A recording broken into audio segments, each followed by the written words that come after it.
ఉన్నప్పుడు వాళ్ళు చెప్పారు ఇది మెరూన్ అయ్యాక మీరు హీట్ ఏదేమైనా శివ నువ్వు సూపర్ గుడ్ బాయ్ శివ నువ్వు గుడ్ బాయ్ గుడ్ పఫా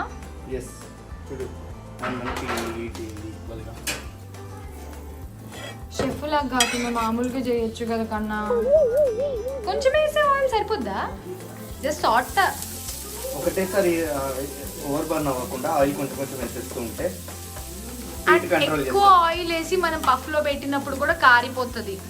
అది చూడండి మీరు వంట చేయరా మీకు వంట రాదా అని చెప్పొద్దు నాకు నేను కూడా వంట చేస్తాను అన్ని రకాల వంటలు చేస్తాను Indian north Indian Chinese Italian అన్ని చేస్తాను కాకపోతే నాకు మా ఆయన చేస్తే చాలా ఇష్టం అనమాట అందుకే ఉన్నప్పుడు ఇట్లా అండ్ అందులో ఇలా ప్రెగ్నెన్సీ టైంలో ఆ క్రేవింగ్స్ని ఇలా యూనో